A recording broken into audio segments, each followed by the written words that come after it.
नमस्कार दोस्तों, एक बार फिर से स्वागत करते हैं आपका चैनल विश्व ज्ञान में। पिछली कथा में आपने महर्षि भृगु की संतान परंपरा का वर्णन सुना। इसके बाद महाभारत कथा में देवता, दानव आदि का मनुष्य के रूप में अंश, अवतार और करण की उत्पत्ति का वर्णन आता है। विष्णु पायन जी कहते हैं, जन्मजय, अब मैं ये वर्णन करता हूँ कि किन किन देवता और दानवों ने किन किन मनुष्यों के रूप में जन्म दिया था। जैसा कि आप पहले भी सुन चुके हैं कि बहुत से दैत्य और दानवों ने मनुष्य के रूप में जन्म लिया था। उनमें से कुछ प्रमुख दानवों के नाम इस प्रकार हैं। दानवराज विपरीचिति जरासंध और हिरण्यकशिपु ने शिशुपाल के रूप में जन्म लिया। प्रहलाद का छोटा भाई सहलाद बहिक देश का सुप्रसिद्ध राजा शैल्य हुआ। प्रहलाद का ही दूसरा छोटा भाई अनुलाद धृतकेतु नामक राजा हुआ। शिवी दैत्य धूम्र राजा के रूप में और वाशकल भगदत्त हुआ। कालनेमी दैत्य ने ही कंस का रूप धारण किया था, जो अंत में भगवान कृष्ण के द्वारा मारा गया। भारद्वाज मुनि के यहाँ बृहस्पति के अंश से द्रोणाचार्य अवतीर्ण हुए थे। वह श्रेष्ठ धनुधर, उत्तम शास्त्रवेत्ता और परम तेजस्वी थे। उनके यहाँ महादेव, यम, काल और क्रोध के सम्मिलित अंश से भयंकर अश्वत्थामा का जन्म हुआ था। वशिष्ठ ऋषि के श्राप और इंद्र की आज्ञा से 8 वसु राजऋषि शांतनु के द्वारा गंगा जी के गर्भ से उत्पन्न हुए। उनमें से सबसे छोटे भीष्म थे। वह कौरवों के रक्षक, वेदवेता, ज्ञानी और श्रेष्ठ वक्ता थे। उन्हीं का नाम सबसे पहले देवव्रत था। भीष्म प्रतिज्ञा के कारण उनका नाम भीष्म पड़ गया। उन्होंने भगवान परशुराम से युद्ध किया था। रुद्र के एक गण ने कृपाचार्य के रूप में अवतार लिया था। द्वापर युग के अंश से शकुनी का जन्म हुआ था। मरुदगण के अंश से वीरवर, सत्यवादी, सात्विकी, राजऋषि द्रुपद, कृतवर्मा और विराट का जन्म हुआ था। अरिष्टा का पुत्र हंस नामक गंधर्वराज धृतराष्ट्र के रूप में पैदा हुआ था और उसका छोटा भाई पांडु के रूप में। सूर्य के अंश धर्म ही विदुर के नाम से प्रसिद्ध हुए।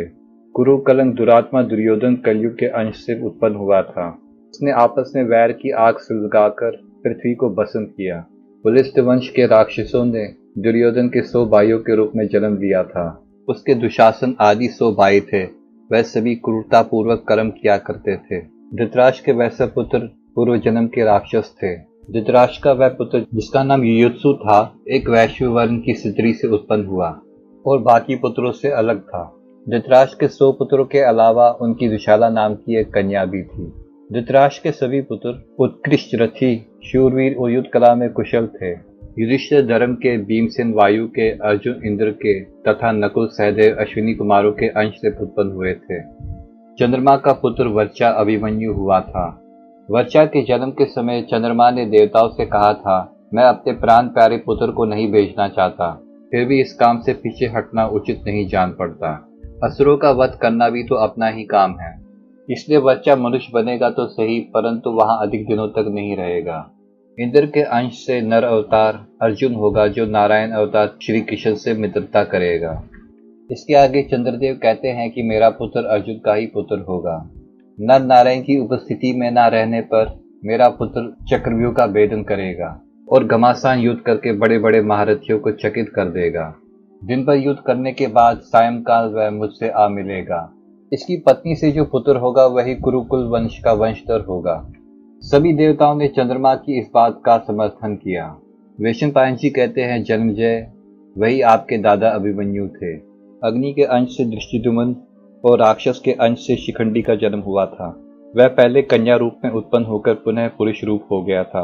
यही शिखंडी पिछले जन्म में राजकुमारी अंबा थी, जो भीष्म से विवाह करना चाहती थी। द्रौपदी के 5 पुत्र थे। उनके रूप में 5 विश्व देवगण ही प्रकट हुए थे। उनके नाम क्रमशः इस प्रकार है: प्रतिविंध्य, सुतसोम, श्रुति कीर्ति, नकुल नंदन शतानीक तथा पराक्रमी श्रुतसेन। वासुदेव जी के पिता का नाम था शूरसेन। वह यदुवंश के एक श्रेष्ठ पुरुष थे।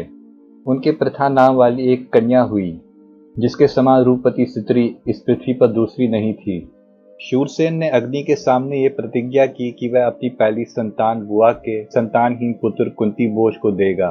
उनके यहाँ पहले प्रथा का ही जन्म हुआ था, इसीलिए उन्होंने उसे कुंती बोज को दे दिया। जिस समय प्रथा छोटी थी, वह पिता कुंती बोज के पास रहती थी और अतिथियों की सेवा सत्कार करती थी। एक बारी प्रथा ने दुर्वासा ऋषि की बड़ी सेवा की। उसकी सेवा से जितेंद्रिय ऋषि बड़े प्रसन्न हुए। उन्होंने प्रथा को एक मंत्र बतलाया और कहा कि कल्याणी, मैं तुम पर प्रसन्न हूँ। तुम इस मंत्र से जिस देवता का आवाहन करोगी, उसी की कृपा प्रसाद से तुम्हें पुत्र उत्पन्न होगा। दुर्वासा ऋषि की बात सुनकर पृथा अर्थात कुंती को बड़ा कौतूहल हुआ। कौतूहलवंश होकर एक दिन उसने एकांत में जाकर भगवान सूर्य का आह्वान किया। तब संपूर्ण जगत में प्रकाश फैलाने वाले भगवान सूर्य ने कुंती के उदर में गर्भ स्थापित किया और उस गर्भ से ऐसे पुत्र को जन्म दिया जो समस्त शस्त्रधारियों में श्रेष्ठ था। वह कवच और कुंडल के साथ ही प्रकट हुआ था। वह सूर्य के समान ही तेजस्वी जान पड़ता था। उसके सभी अंग मनोहर थे जो उसके संपूर्ण शरीर की शोभा बढ़ा रहे थे। उस समय कुंती ने कलंक और माता पिता आदि बंधव पक्ष के भय से उस यशस्वी कुमार को छिपाकर एक पेटी में रखकर नदी में बहा दिया।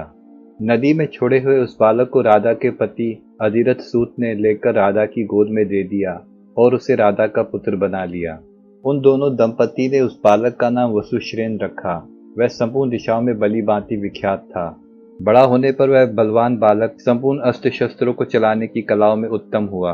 उस विजय वीर ने संपूर्ण वेदांगों का अध्ययन किया। यही वसुश्रेण आगे जाकर करण और राधे नाम से विख्यात भी हुआ। वह बड़ा उदास, सत्य, पराक्रमी और बुद्धिमान था। सूर्य उपासना के बाद ऐसी कोई वस्तु नहीं थी जिसे वह ब्राह्मणों के मांगने पर न दे डाले।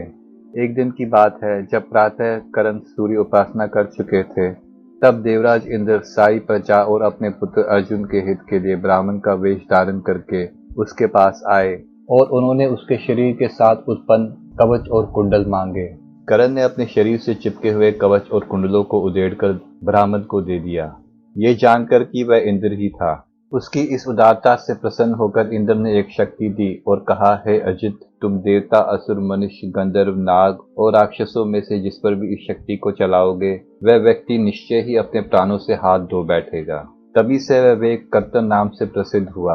वह श्रेष्ठ योद्धा, दुर्योधन का मंत्री, सखा और श्रेष्ठ महापुरुष था और सूर्य के अंश से उत्पन्न हुआ था। वह वीर सूत कुल में पाला पोसा जाकर बड़ा हुआ था। नरश्रेष्ठ करण संपूर्ण शस्त्रधारियों में श्रेष्ठ था। देवादिदेव सनातन पुरुष नारायण भगवान के अंश से वासुदेव श्री कृष्ण अवतीर्ण हुए। महादेव बलदेव जी शेषनाग के अंश से उत्पन्न हुए थे। महातेजस्वी प्रद्युम्न को सनत कुमार का अंश कहा गया है। पूर्व काल में सनत कुमार भगवान ब्रह्मा के मन से पैदा हुए पुत्र हैं जो 3 अन्य पुत्रों के साथ पैदा हुए थे। कुछ कथाओं में प्रद्युम्न को कामदेव का अवतार माना जाता है। आगे वैशंपायन जी कहते हैं, इंद्र की आज्ञा के अनुसार अप्सराओं के अंश से 16,000 स्त्रियां उत्पन्न हुई थी जो सबकी सब भगवान श्री कृष्ण की पत्नियां हुई। राजा भीष्म की पुत्री रुक्मिणी देवी के नाम से लक्ष्मी जी का ही अंश प्रकट हुआ था। सती साध्वी द्रौपदी शची के अंश से उत्पन्न हुई थी जो कि इंद्र की पत्नी है, जो कि राजा द्रुपद के यहाँ यज्ञ कुंड की अग्नि से निकली थी। वह ना तो बहुत छोटी थी और ना ही बहुत बड़ी। उसका सौंदर्य अद्भुत था और वह समस्त शुभ लक्षणों से संपन्न थी। सिद्धि और धृति नाम वाली 2 देवियां ही 5 पांडवों की दोनों माताओं कुंती और माद्री के रूप में उत्पन्न हुई थी। सुबल नरेश की पुत्री गांधारी के रूप में साक्षात मती देवी ही प्रकट हुई थी।